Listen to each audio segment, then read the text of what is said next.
So welcome to the Mindful Healers podcast. Today we have a special episode with Dr. Karin Shavelson, and we are going to talk about a CMO perspective on the value of wellness and retreats. A quick reminder that nothing we talk about in this podcast is medical advice. And just a little bit of a backstory that Karin and I actually knew each other quite a long time ago. We met during my very first year as a pediatric attending at Kaiser San Francisco, and Karin was the chief resident in pediatrics. And then we went separate ways for quite a long time. And we recently reconnected at the Honoring Diastole retreat, where she came as a participant. And because Dr. Gail Wright was actually also on the podcast recently talking about reflective writing. And what was so fun that none of us actually knew along the way is that Karin and Gail also worked together clinically as part of her training. And so there was just this sort of interconnectedness in reconnecting through that retreat. And since then, we've had a number of conversations about the value of retreats and wellness and the leadership perspective on this process and ways that we can help and support physicians. And so that was the impetus for arranging this conversation and podcast. So thank you so much, Karin, for joining us. Do you want to introduce yourself and your role a little bit more as to what you're up to and what you do, and then we'll dive into our conversation?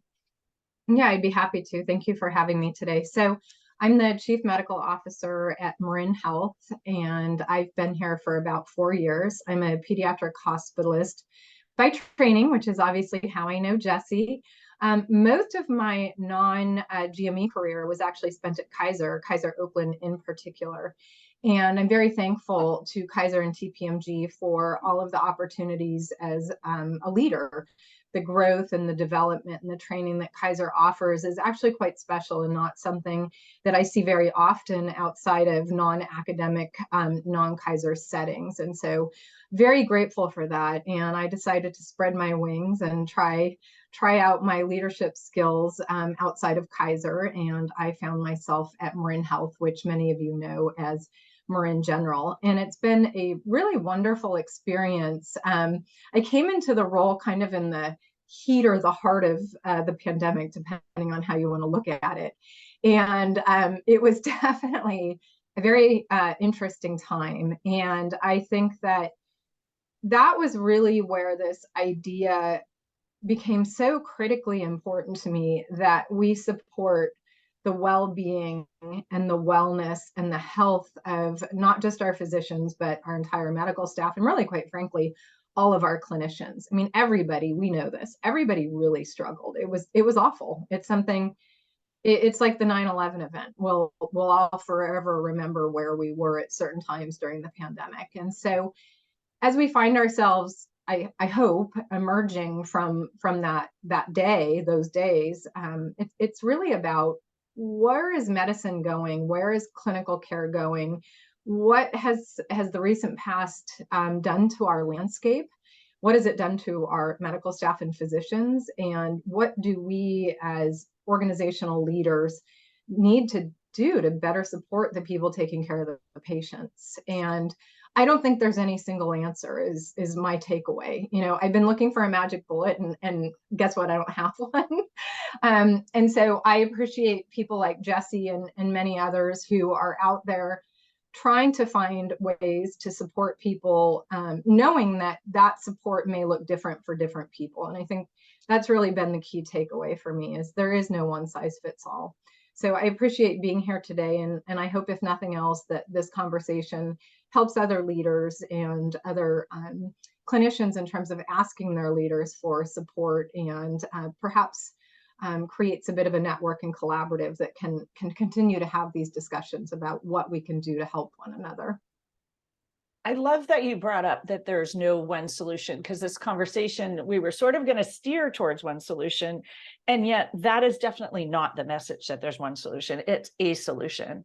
And I love the idea that there are so many solutions and so many different ways. And what you mentioned, that for every single person, there's actually a different answer. I have worked in wellness, and as you know, I worked at TPMG and Kaiser for most of my career and did much of had the same sort of leadership support and training. And what I really learned along the way is that physician wellness is unique for each physician and or person on the team. And I also agree that we can't just have well physicians, we have to have well teams. And if our teams are not well, our physicians are not well. And if our physicians are not well, our teams are not well. And so that actually we need to address everyone, and we need to address everyone as a human and a unique person coming from a different space. So I love that open-minded approach, and I think open-hearted approach to realize that, and this is a nod to Gail, but that we all have human hearts, and we're all bringing our human hearts to this work. And it's challenging work with or without a pandemic. And so the pandemic, I think, just highlighted potentially the need for leadership to pay more attention to this. And as I often say, I've actually been teaching yoga about benevolence and bringing benevolence. We had an honoring diastole retreat last week, and that was one of the themes that I brought. And this idea that difficult things actually often happen for the greater good. And so maybe the pandemic and this sort of worsening of the wellness situation ultimately will be for the greater good. And I do believe that sometimes these things happen to call attention to things that need more attention. And so, yeah, let's hope so. Go ahead. Yeah, go ahead. I agree. Yeah. No, I agree. I mean, I think that it's it's one of these sayings, and it's, what does it really mean? But looking for that silver lining. And as awful as the pandemic was, I can look back on it and just feel this deep, I mean, pride isn't even necessarily the right word, just this warm feeling of connectivity that the pandemic really forced in some ways, not that we didn't want to, but really ushered us to come together as a team and rally around taking care of our patient, taking care of our community, taking care of one another. And again, I wouldn't wish the fear and the death and the horribleness of that on us ever again. But it created a sense of community that had been missing previously and is now kind of faded away again. And there was this rally cry amongst physicians in particular. And again, it was awful, but it was also beautiful in its own way. So I absolutely hear what you're saying. Yeah. And this idea that we can hold the duality of the awful and the beautiful. And that actually may be really our path forward in medicine as I'm thinking about it, and it's one of the reasons that in much of the work I do, I bring mindfulness in, because it allows you to hold those dualities. And without that perspective in medicine, it's really hard to move forward without being burnt out. But I think it also speaks to me, at least. And again, I think it's important here to stop and state, as we did, everybody's different. We all have our unique things that work for us. One of the things that works for me personally is gratitude. Throughout all the challenges of my life, and it didn't necessarily come automatically. I had a therapist who started this with me and really helped me with this and held me to this, is keeping a gratitude journal. And whether that be a mental journal, a written journal, whatever it might be, but the act of feeling grateful and expressing gratitude is so powerful, in my opinion, that you can look at the awfulness that you were experiencing during the pandemic. Yet I with, again, people helping me with this, because it was by no means simple, and I've gotten better at it, but I'm no expert. What am I grateful for? Even on those most horrible days, even on the days when, we were looking everywhere for PPE and we were filling up with COVID positive patients, and you could still find, as small a thing as it might have been, you could find something to be grateful for. And that's something I've really tried personally to carry forward. And I think it's something that I'm finding really resonates with a lot of physicians, and how they do that act might be very different. But I think we've seen that research bears out that gratitude can be very important for our mental health. And I do think one of the things that's really helpful in wellness is focusing on things that have some research background. And so planning wellness events and planning retreats that do focus on tools that have some evidence base to them. It doesn't have to be completely, but I think when we bring the science and the mind into it, it makes it a much more comfortable experience, literally for everyone who works in medicine and in that science background. And that's actually the intention, I think, of the honoring diastole retreat, and really bringing in the physiology and the idea that our bodies send us these messages. And so I thought it would be fun for you to share your experience of how you ended up on that retreat, and what an impact it made and what it has led to. Yeah, I'm thrilled to, actually. So again, and I'm going to make the same disclaimer. This is my experience, and everyone will have their own unique experience. I was really intrigued, actually, when I first heard about it, and knowing that we had crossed paths previously, both you and Gail, made it even more interesting and compelling to me. And I actually applied through the San Francisco Marin Medical Society for a sponsored role, a sponsored opportunity to attend the retreat. And I thought, well, if I get it, then I'll go. And if I don't get it, I don't know. It was one of those, that's way off in the future. We'll just see what happens. And I was fortunate enough to be awarded the seat at the retreat. And then the kind of reality, I know this happens for a lot of us, you sign up for something and then it's that, oh gosh, I really have to do this. And it was a bit of a drive for me. I live in Santa Rosa, and it's down south of Half Moon Bay. And I thought, oh gosh, that's a long drive. But it was actually quite lovely, because it prompted me to spend the night prior at my parents' house. They live down on the peninsula. So I got to enjoy some time with my parents, which, as we're all so busy these days, it can be very difficult to carve that time out. And I had a wonderful stay with them. And the drive to the retreat, I have to say, even before Jesse or Gail, one of you pointed out, it's actually part of the retreat. It was very clear to me, this is part of the experience. And I've spent a fair amount of time on the coast for personal reasons in the past, but just going for this event, having no other agenda but to go for honoring diastole, and the time in the car, just the radio playing, the ocean, the views, that in of itself was very therapeutic. And then arriving at the retreat, and just this sense of community that I immediately felt, which is both the people but also the place.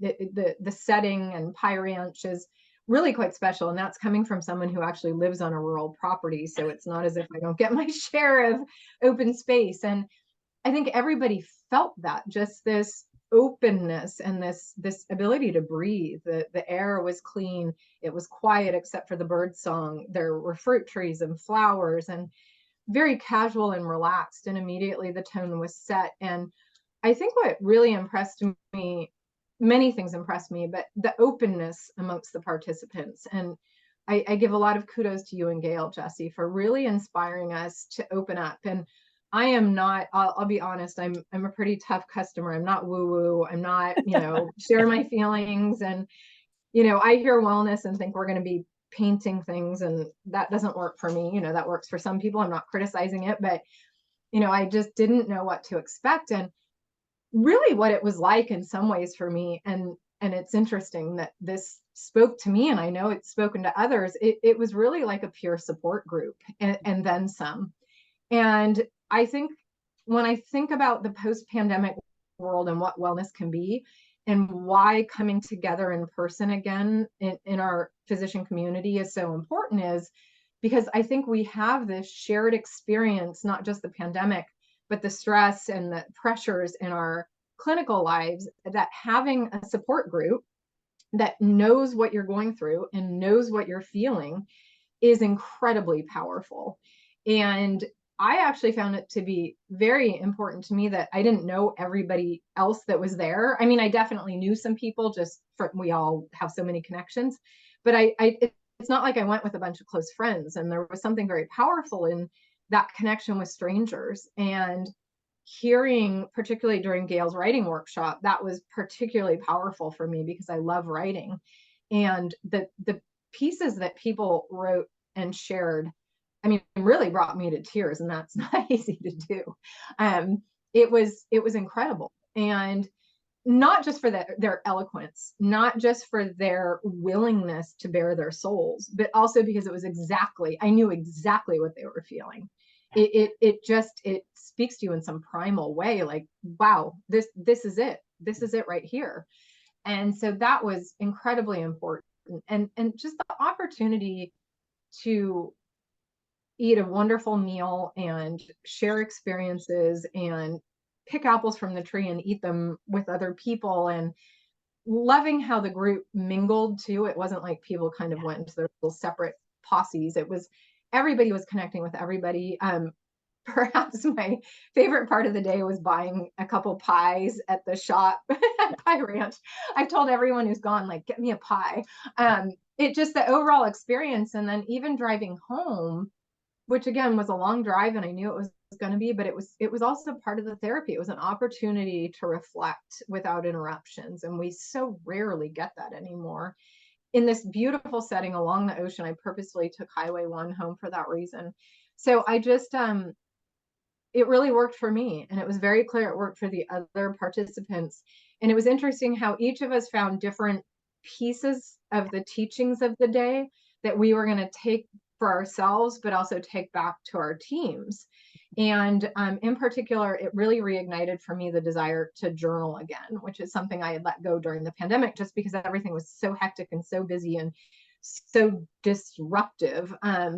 And so I've stuck with that since honoring diastole, and it definitely takes some discipline, but I find it to be so therapeutic, and everybody I could tell was taking little pieces home to them. And then I think the other really big piece that I took back was wanting my colleagues here at Marin Health to have the opportunity to experience honoring diastole. And so I'm very fortunate in that our organization CEO is also a physician surgeon and was very supportive of sponsoring a good number of spots for Marin Health physicians to attend future events. And so that was very powerful and meaningful. And I was actually so pleasantly surprised that when I sent out a very heartfelt email, at least for me, again, and shared my experience and really my incredibly pleasant surprise at how meaningful the day was, I got responses from physicians that I never expected to be interested in an event like this. And then when those who have gone, some are still going to go,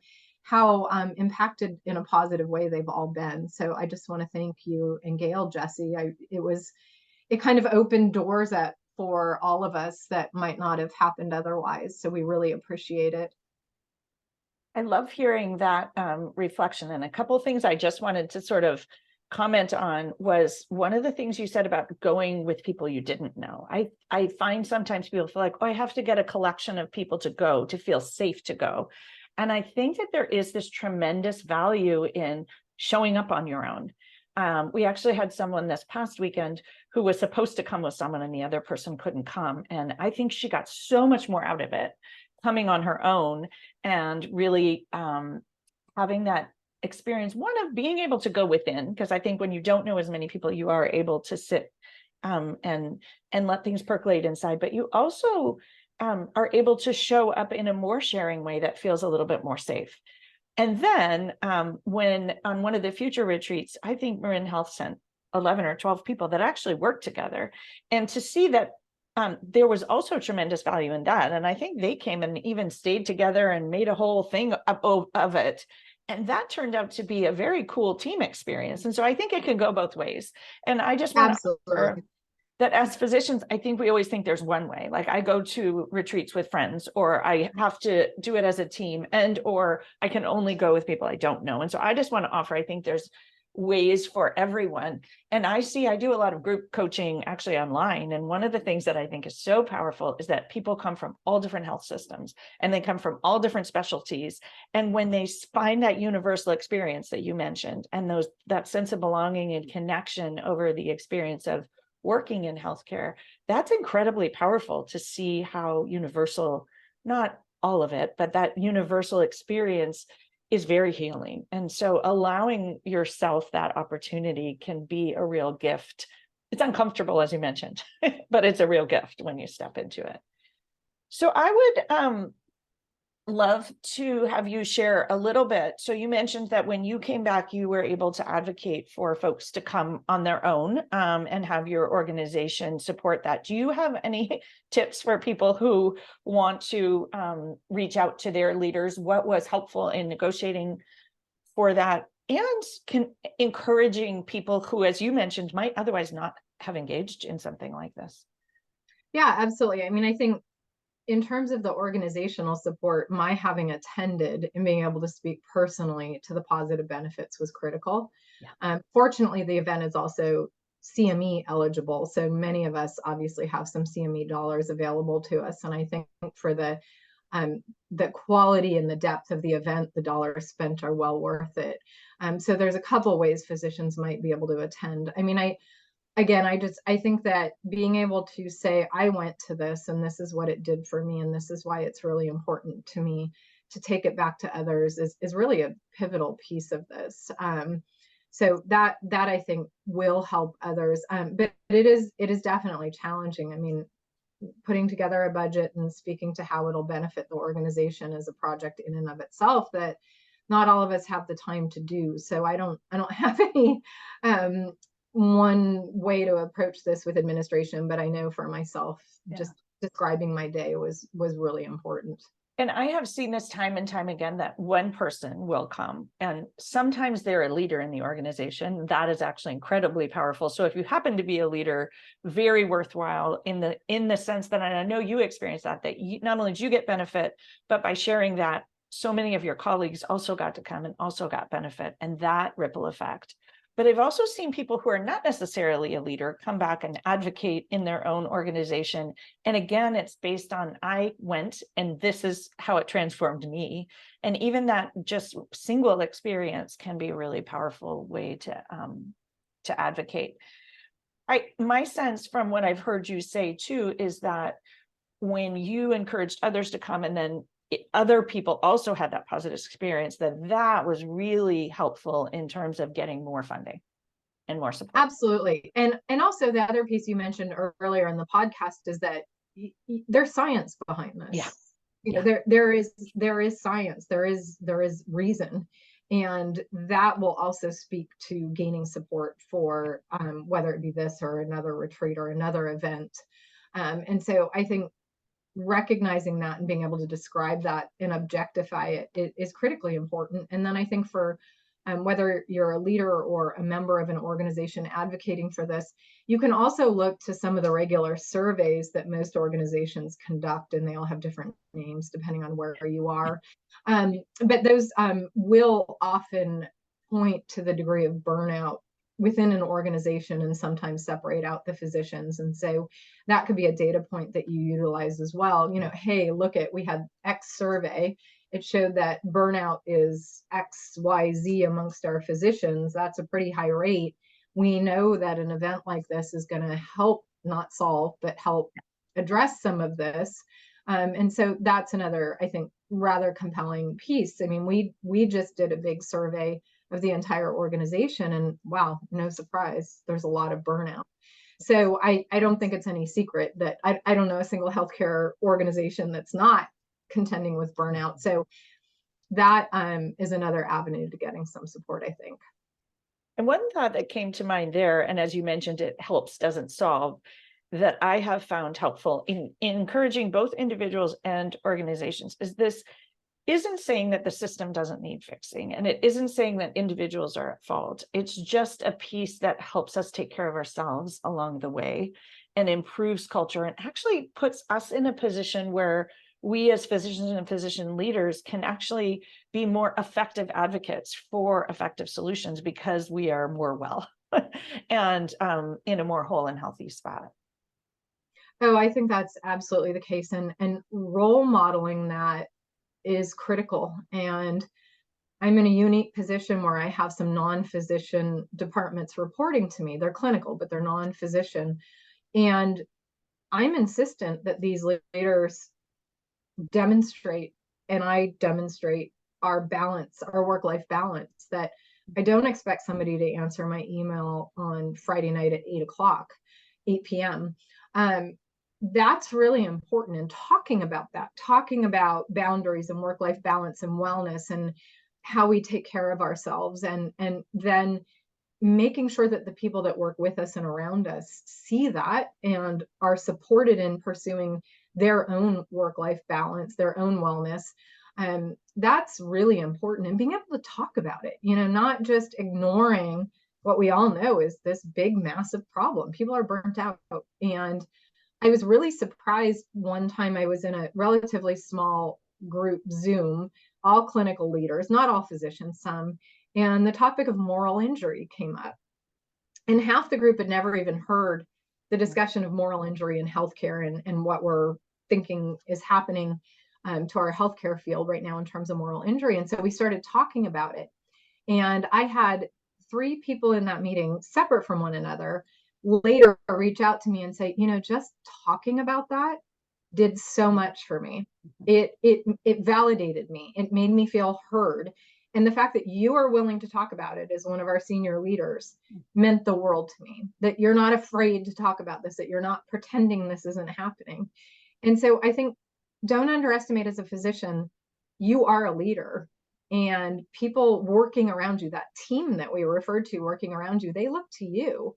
And I don't think any of us want to go around saying, I'm so burnt out, I hate this, I hate that, like, not negativity, just acknowledging I'm feeling a bit burnt out right now, and here's what I'm going to be doing for myself. That's really important. That speaks tremendous volumes. Yeah. And I think when you do have a significant leadership role, such as you do, it's even more powerful. So I do encourage anyone who's listening who happens to have that. I think sometimes we hesitate, or sometimes we don't want to be vulnerable. And I have a sense that your vulnerability around your experience at honoring diastole was one of the most powerful things that led to this bigger ripple effect, and maybe a shift. I know that your organization has really done a number of things since then. And so a shift towards a little bit more open thinking about it and think creative solutions.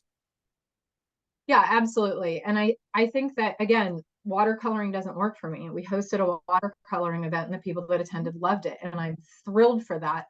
I think we all need to experiment a little bit, and you might be pleasantly surprised. And I see, I wish more physicians wouldn't just reject something outright because it has wellness attached to it. It's almost like the word hero has developed a little bit of a healthcare hero has developed a little bit of a negative connotation. I think wellness has as well. I think we're very lucky here at Marin Health. I want to give a shout out to our wellness committee. These are volunteer physicians who do so much and think so hard and put so much energy and heart and soul into what can we do and what events can we offer and how can we better support one another. Really nice to see them, as you're describing, just that momentum is really picking up, and that enthusiasm. Again, I think we all acknowledge no one size fits all. There's not a single solution out there. I was speaking to a CEO of another hospital recently, and he said to me, so what is wellness and what are you doing for it? And how are you fixing this problem of burnout? And I said, there's no fix. Yeah. It's many little things that are probably going to be the many fixes. I think he was looking for, he's non-clinical. I think he was looking for me to say, well, if you buy X and you give it to Y number of doctors, your wellness problem and your burnout's going to go away. Everything's going to be great. And while that sounds negative, I actually think it's perhaps this benevolent approach to it, in the sense that we can try all kinds of things.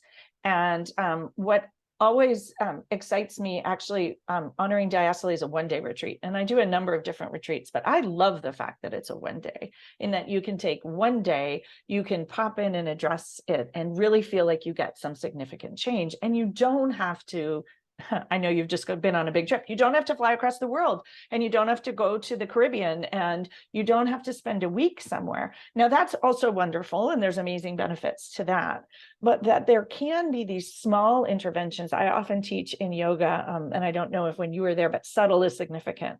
And so some little thing that creates some little shift in your mind and a little opening can make a huge difference. And for each individual, whatever that is, can be an opening that allows things to slowly and steadily improve.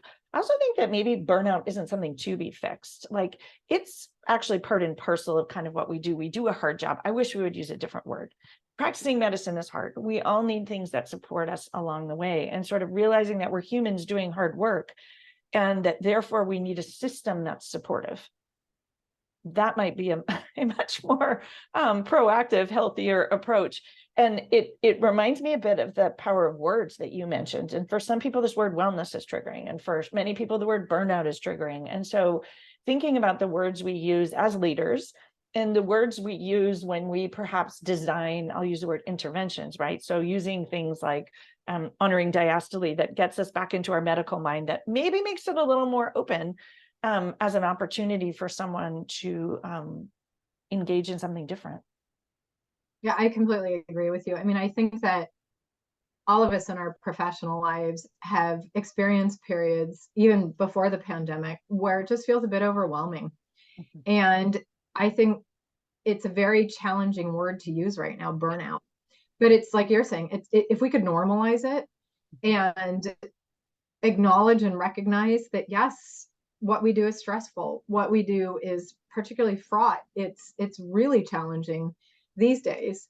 And we're going to have days where we show up and we're good and we're getting through it, and we're going to have days where we show up and we're not doing so well and we're feeling a bit unhealthy. And whether we call that burnout or an opportunity to say, I need to step back a little bit, or I need to let some things go, I need to rebalance. I'm not sure, I haven't quite arrived at that word, but I experience it too. You know, I definitely have times where I think, okay, how can I get back to the place where I want to be, where this feels good and it feels like it's working and it feels smooth? And do I need a break? Do I need to recenter? I think having that inner voice talk to you, and again, I know burnout is triggering for so many people, but until we arrive at a different word, it's the one I'll use because I think we all know what it means. But I'd like to see a different word, because burnout feels so heavy and negative. And I'm not sure what, like you're saying, I'm not sure this is a abnormal negative thing. Yeah. Maybe the degree or the quantity is too much for some of us, but I don't think it's something to be embarrassed about or shameful about. Well, and I think that a big part of it is a systemic issue. So we have a system that 100% needs improvement. And so we're doing a hard thing in a system that needs improvement.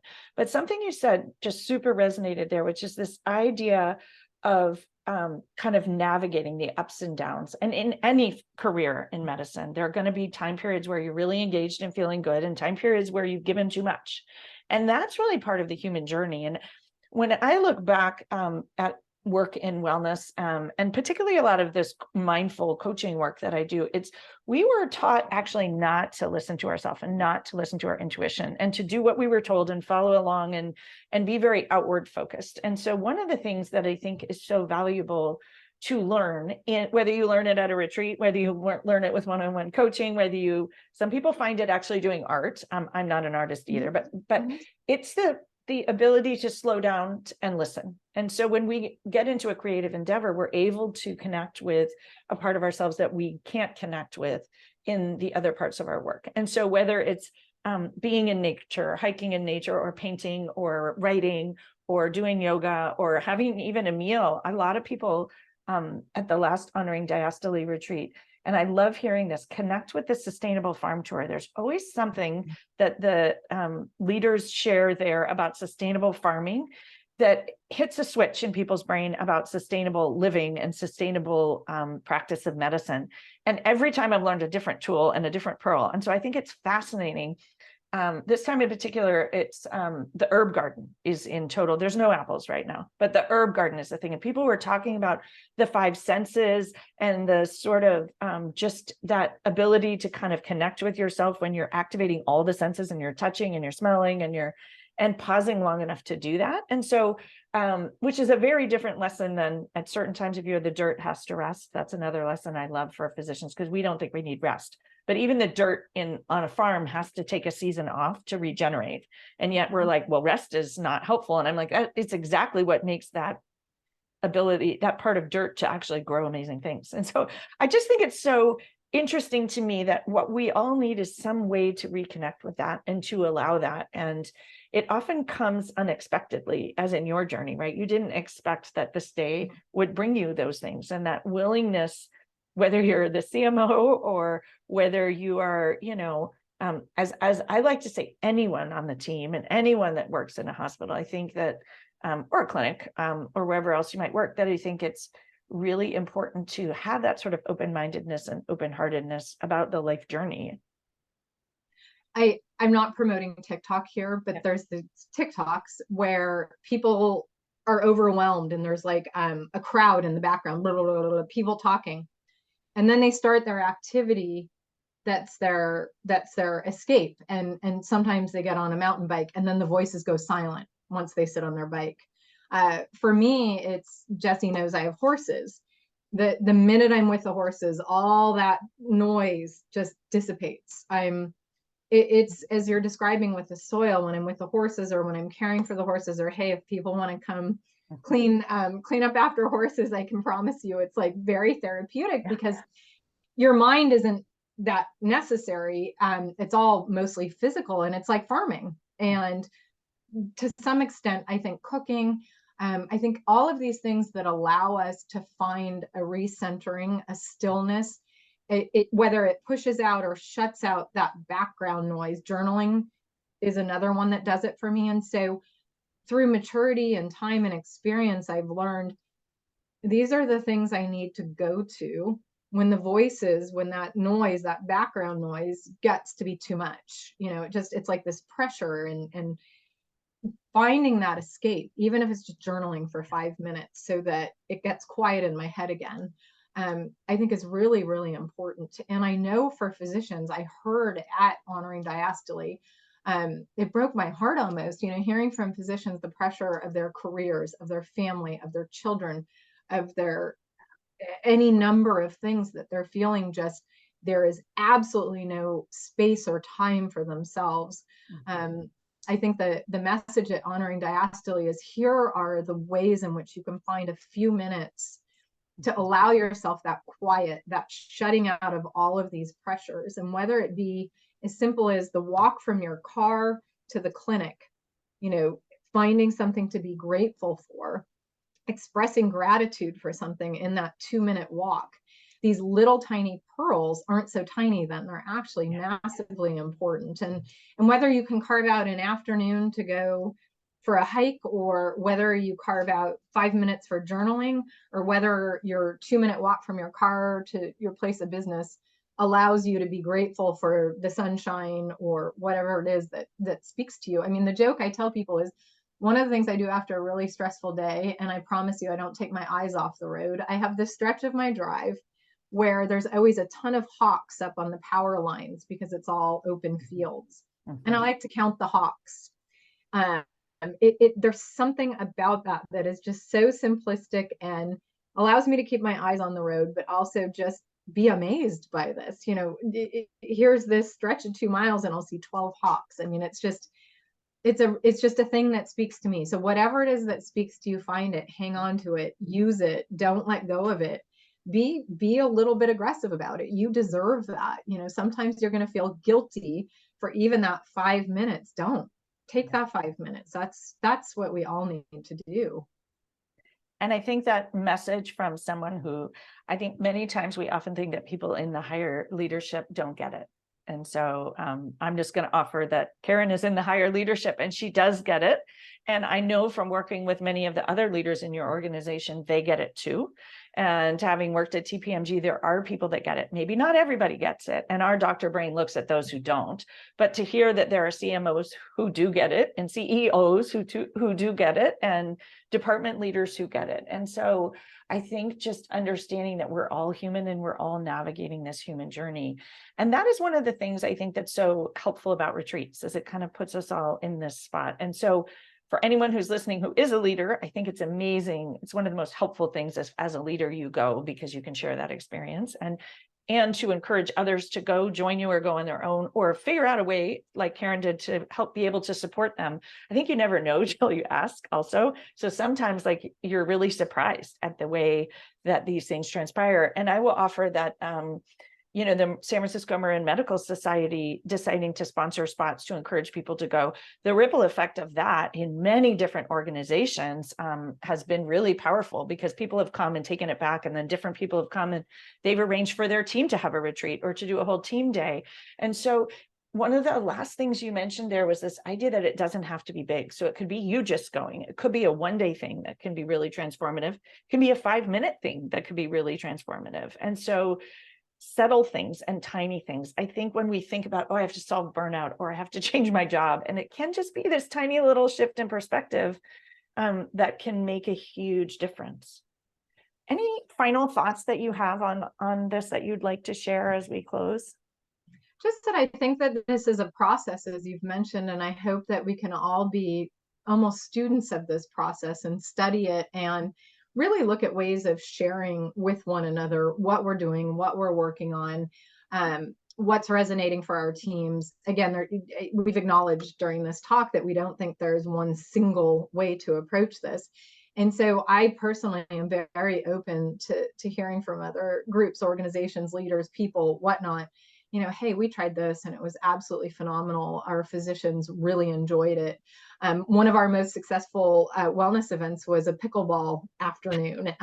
People love that. So, just hearing what other people are finding, because I think it is going to be a bit of experimenting, because everybody is different and we all enjoy different things. And so I think sharing that and that cross-pollination is really important. I love that you said we can be students, because like we are all incredible students. We've been students for years. Like we know how to do that.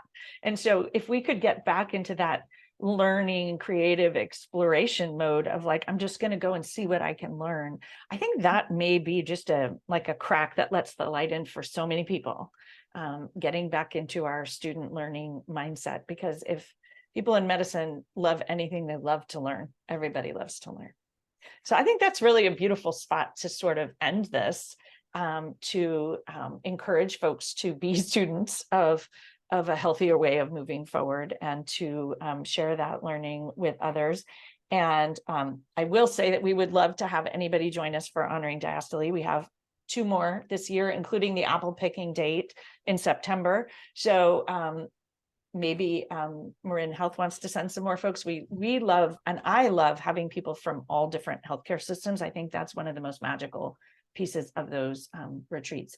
And I also, for nearby folks, and especially Marin folks, we have I do a Connect in Nature retreat at Green Gulch, which is in July, and there's 3 or 4 spots left, but it's not a long drive for those folks in Marin, and you get CME. It's longer, it's 3 days, and a little bit a different experience, but meditating and doing yoga in Muir Woods, and there's reflective writing, and there's more of a focus on mindfulness and communication and mindful communication. And so for and a bit more coaching than is at the Honoring Diastole retreat.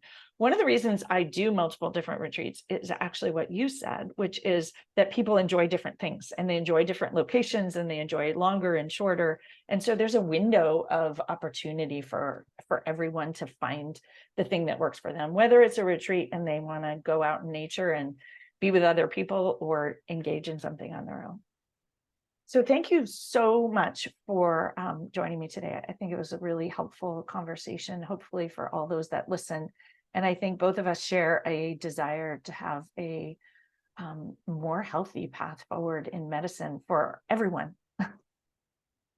Totally agree. Thank you, Jessie. Yeah. Thanks so much. Thank you.